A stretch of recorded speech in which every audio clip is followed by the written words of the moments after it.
अब हम आगे पढ़ेंगे इकोसिस्टम क्या होता है। Ecosystem is defined as a structure and a functional unit of biosphere which consists of community of living beings and physical environment। मतलब कि इसमें community of living beings है और physical environment है जिसमें आपस में वो दोनों interact करते हैं और एक materials exchange करते हैं। जो इकोसिस्टम है वो इंक्लूड करता है प्लांट्स को, ट्रीज को, एनिमल्स को, फिशेस को, बर्ड्स को, माइक्रो ऑर्गेनिजम्स को, वाटर को, सॉइल को और लोगों को भी।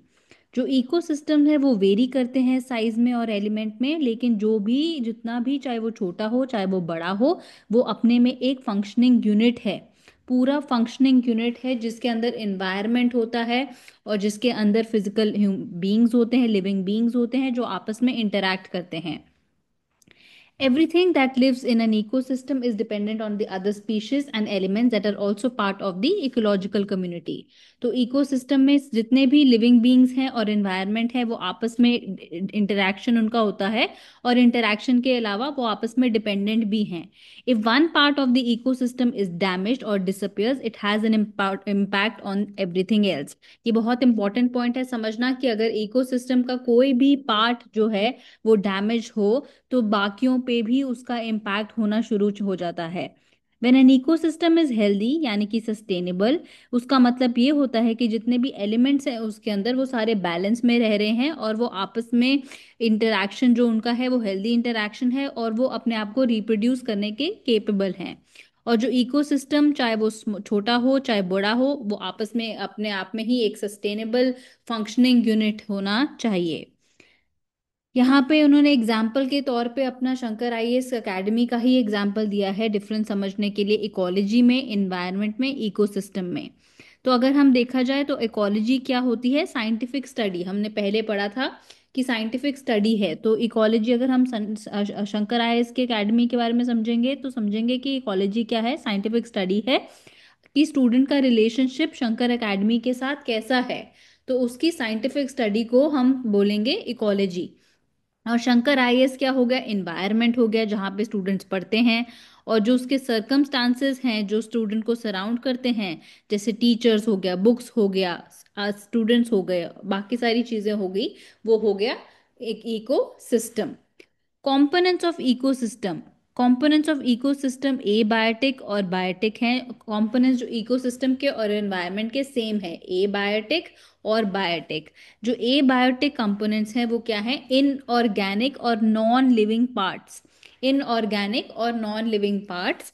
जो ए बायोटिक पार्ट्स हैं वो कंसिस्ट करते हैं सॉइल को, वाटर को, एयर को, लाइट एनर्जी को।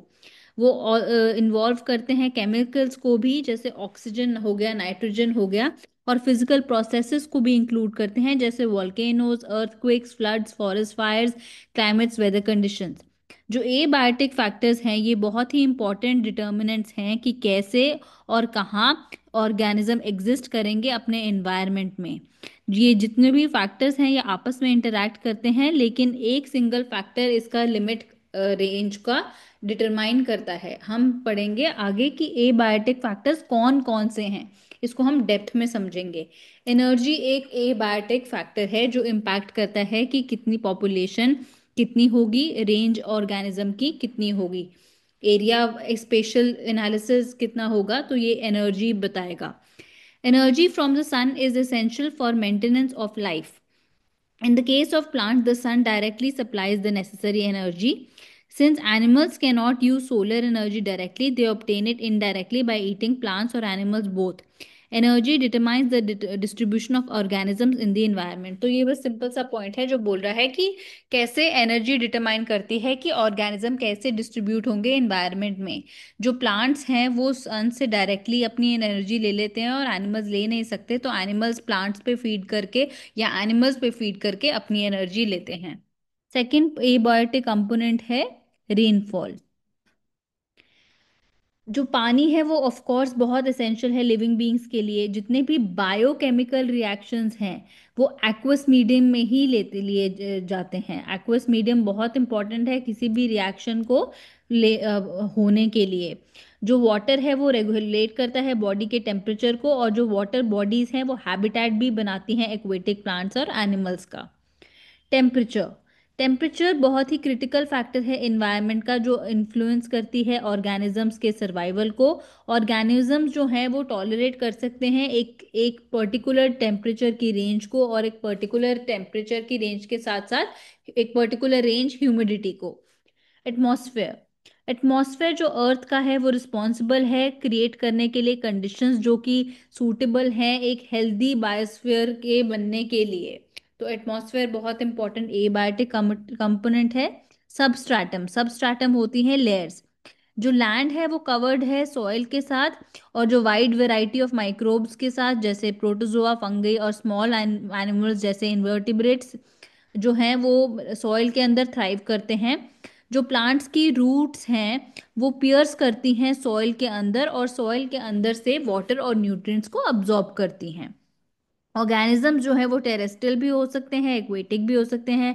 टेरेस्ट्रियल एनिमल्स कौन से होते हैं? जो लैंड पे रहते हैं। और aquatic plants and animals, microbes कहाँ पे रहते हैं? फ्रेश वाटर में और सी में। कुछ माइक्रोब्स हॉट वाटर वेंट्स में भी रहते हैं जो सी के अंडर होते हैं। मटीरियल्स, कुछ ऑर्गेनिक कंपाउंड्स हैं जैसे proteins, carbohydrates, lipids, humic substances, ये बनते हैं इनऑर्गेनिक कंपाउंड जब डिकम्पोजिशन होता है। और इनऑर्गेनिक कंपाउंड जैसे carbon dioxide, water, sulphur, nitrates, phosphates और आयंस जो डिफरेंट मेटल्स के हैं, ये भी बहुत ज़रूरी हैं ऑर्गेनिजम्स के सर्वाइवल के लिए। नेक्स्ट एबायोटिक कंपोनेंट है लैटिट्यूड एंड ऑल्टीट्यूड। लैटिट्यूड, आपने लैटिट्यूड ज्योग्राफी के फर्स्ट चैप्टर में पढ़ा होगा, तो यहाँ पे हम डिस्कस नहीं करें। तो लैटिट्यूड जो है वो उसका स्ट्रॉन्ग इन्फ्लुएंस होता है कि एरिया का टेम्परेचर क्या होगा उसमें। अब जैसे नॉर्दर्न नॉर्दर्न लैटिट्यूड्स हैं वो ज़्यादा ठंडे हैं, जो इक्वेटर के पास है वहाँ पे ह्यूमिडिटी ज़्यादा है, resulting in changing of climate such as polar, tropical, temperate. These climates determine different natural biomes from sea level to highest peaks. Altitude also matters. Wildlife is influenced by altitude. तो अब सी level से हम देखेंगे, सी level और highest peaks जो है वो altitude determine करता है। ऑल्टीट्यूड यानी कि हाइट। जैसे जैसे ऑल्टीट्यूड बढ़ता है जो एयर होती है वो ड्राई होती जाती है और ठंडी होती जाती है, जिसकी वजह से वाइल्ड लाइफ भी इफेक्ट होती है। बायोटिक कंपोनेंट्स, बायोटिक कंपोनेंट्स क्या होते हैं? वो लिविंग ऑर्गेनिजम्स होते हैं जैसे प्लांट्स, एनिमल्स, माइक्रोब्स। और इनको डिफाइन किया जाता है डिफरेंट डिफरेंट तरीके से अपने फंक्शनल एट्रीब्यूट्स के हिसाब से, एज प्रोड्यूसर्स और कंज्यूमर्स, कि वो प्रोड्यूस कर रहे हैं कि कंज्यूम कर रहे हैं। तो अब हम समझेंगे प्राइमरी प्रोड्यूसर्स क्या होते हैं। प्राइमरी प्रोड्यूसर्स को हम ऑटोट्रॉफ्स भी कहते हैं। ऑटो मतलब खुद से, प्राइमरी मतलब मेन। तो आप ऐसे याद रखना कि ऑटोट्रॉफ्स मतलब automatic, self nourishing. Primary producers जो होते हैं वो ग्रीन प्लांट्स होते हैं, और कुछ बैक्टीरिया और एल्गी भी होते हैं। वो अपना वो कार्बोहाइड्रेट को सिंथेसाइज करते हैं सिंपल इनऑर्गेनिक रॉ मटेरियल से, जैसे कार्बन डाइऑक्साइड से और वाटर से, सनलाइट की प्रेजेंस में, किस प्रोसेस के दौरान? फोटोसिंथेसिस प्रोसेस के द्वारा, अपने लिए, और सप्लाई करते हैं बाकी नॉन प्रोड्यूसर्स को। जो टेरेस्ट्रियल इकोसिस्टम में प्रोड्यूसर्स जो है वो हर्बेशियस और वुडी प्लांट्स हैं, और जो एक्वेटिक इकोसिस्टम है वहाँ पे जो प्रोड्यूसर्स हैं वहाँ पे माइक्रोस्कोपिक एल्गी प्रोड्यूसर्स हैं, ऑटोट्रॉफ्स हैं। देन कम्स कंज्यूमर्स, जो और इनको हम फेगोट्रॉफ्स भी कहते हैं, अदर नरिशिंग, और हेट्रोट्रॉफ्स भी बोलते हैं। Consumers are incapable of producing their own food through photosynthesis. वो डिपेंड करते हैं ऑर्गेनिक फूड में जो डिराइव किया जाता है प्लांट से, एनिमल से, और दोनों से। कंज्यूमर्स जो हैं उनको डिवाइड फर्दर किया जाता है माइक्रो कंज्यूमर्स और मैक्रो कंज्यूमर्स में। माइक्रो यानी कि छोटे, मैक्रो यानी कि बड़े। मैक्रो कंज्यूमर्स हम पहले पढ़ते हैं। मैक्रो कंज्यूमर्स जो हैं वो प्लांट्स पे फीड करते हैं और एनिमल्स पे फीड करते हैं, या दोनों पे फीड करते हैं, और अपने कैटेगराइज किए जाते हैं अपने फूड सोर्सेस के बेसिस पे। Herbivores, secondary carnivores, herbivores, secondary consumers, carnivores, omnivores. जो हर्बीवोर्स हैं वो प्राइमरी कंज्यूमर्स हैं। मैक्रो कंज्यूमर्स में वो प्राइमरी कंज्यूमर्स हैं जो सिर्फ प्लांट्स खाते हैं, जैसे काव हो गया, रैबिट हो गया। सेकेंडरी कंज्यूमर्स जो हैं वो प्राइमरी कंज्यूमर्स पे फीड करते हैं, जैसे वुल्व्स हो गया। कार्निवोर्स जो हैं वो कार्निवोर्स भी बोला जाता है सेकेंडरी कंज्यूमर्स को, और कार्निवोर्स जो सेकेंडरी कंज्यूमर्स को खाते हैं उनको टर्शरी कंज्यूमर्स कहा जाता है। जैसे लायंस हैं जो वुल्व्स खाते हैं। ओमनिवोर्स वो ऑर्गेनिजम्स हैं जो प्लांट्स भी खाते हैं और एनिमल्स भी खाते हैं, जैसे मंकी हो गया, ह्यूमन बींग्स हो गए। माइक्रो कंज्यूमर्स, माइक्रो कंज्यूमर्स को हम सैप्रोट्रॉफ्स भी बोलते हैं, डीकम्पोजर्स या ऑस्मोट्रॉफ्स भी बोलते हैं। तो ये वर्ड्स आप याद रखना, सैप्रोट्रॉफ्स, डीकम्पोजर्स और ऑस्मोट्रॉफ्स। माइक्रो कंज्यूमर्स यानी कि छोटे। ये क्या है? बैक्टीरिया है, फंजाई हैं जो अपनी एनर्जी को ऑब्टेन और न्यूट्रिएंट्स को ऑब्टेन करते हैं डीकम्पोजिंग डेड ऑर्गेनिक सब्सटेंसेस से, प्लांट और एनिमल ओरिजिन के। जो प्रोडक्ट्स होता है डिकम्पोजिशन का, यानी कि इनऑर्गेनिक न्यूट्रिएंट्स जो रिलीज किए जाते हैं इकोसिस्टम में, ये दोबारा से रीयूज किए जाते हैं प्रोड्यूसर्स के द्वारा और रिसाइकल किए जाते हैं। Earthworm and certain soil organisms such as nematodes and arthropods are detritus feeders and help in decomposition. Detritus feeders मतलब डेड मैटर पे फीड करते हैं और ये हेल्प करते हैं डिकम्पोजिशन में ऑर्गेनिक मैटर के, एंड इसीलिए इनको बोला जाता है डेट्रीवोर्स। आई होप यहाँ तक आपको समझ आया। सो classification of ecosystem: natural ecosystem is terrestrial ecosystem and aquatic ecosystem, ये हम आगे पढ़ेंगे डेप्थ में।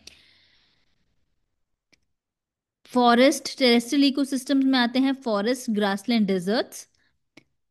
और एक्वेटिक इकोसिस्टम में आते हैं फ्रेश वाटर, सिलाइन और मरीन। जो गुड्स और सर्विसेज है जो इकोसिस्टम प्रोवाइड करती हैं वो क्या क्या है? जैसे फूड हो गया, फ्यूल हो गया, फाइबर हो गया, शेल्टर हो गया, बिल्डिंग मटेरियल्स हो गया, purification of air and water हो गया, वेस्ट का डिकम्पोजिशन और डिटॉक्सिफिकेशन करना, स्टेबलाइजेशन करना और मॉडरेट करना अर्थ के क्लाइमेट को, फ्लड्स को, ड्रॉट्स को, टेम्परेचर एक्सट्रीम्स को, फोर्सेस ऑफ विंड को मॉडरेट करना, सॉइल फर्टिलिटी को रिन्यू करना और जनरेट करना, न्यूट्रिएंट साइक्लिंग करना, pollination of plants including many crops, control of paste and diseases, maintenance of genetic resources as key inputs to crop varieties, livestock breeds, medicines and other products, cultural and aesthetic benefits। अब हम next concept समझेंगे जो कि है ecological footprint का concept. Ecological footprint का concept क्या है कि इकोलॉजिकल